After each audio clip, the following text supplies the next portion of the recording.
আপনি যদি প্রতিষ্ঠিত হতে চান, আপনি যদি চান আমি সমাজে নেতৃত্ব দেব, আপনি যদি চান আমি গোষ্ঠীর একজন লিডার হব, তাহলে অবশ্যই আপনার প্রতিটি পদে পদে যে বিপদগুলো আসবে, যে সমস্যাগুলো আসবে, এই সমস্যার আপনার একদম স্থির হয়ে মেধাকে শান্ত করে প্রত্যেকটি সমস্যার সাথে আপনার মিশিয়ে যেতে হবে।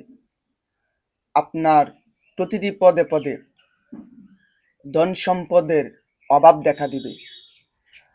আপনি যখন সামনে অগ্রসর হবেন, মানুষ আপনাকে নিয়ে অনেক সমালোচনা করবে। আপনি যখন ধীরে ধীরে বড় হয়ে যাবেন, বন্ধুত্বের ধোঁকা পাবেন।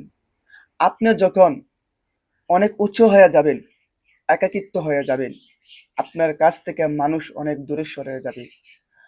আপনার প্রত্যেকটি পদে পদে সাহস ও ধৈর্যের পরীক্ষা দিতে হবে।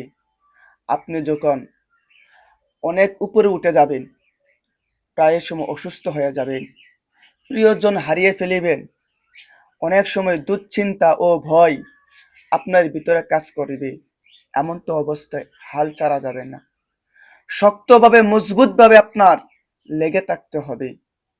আপনার জীবনে ব্যর্থতা ও পরীক্ষা পরাজয় বারবার আসবে।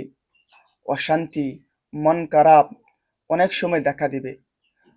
এই প্রত্যেকটি বিষয়ে, প্রত্যেকটি সমস্যার বেলায় আপনার শান্ত হয়ে থাকতে হবে, সবর করতে হবে, ধৈর্য ধরতে হবে। আর এক আল্লাহ তাআলার ব্যতীত অন্য কারোর কাছে মাথা নত করা যাবে না। আল্লাহ তাআলার কাছে সাহায্য প্রার্থনা করতে হবে। দান, সদকা, মানুষের উপকার, মানুষের কল্যাণ কাজে সর্বদাই এগিয়ে যেতে হবে।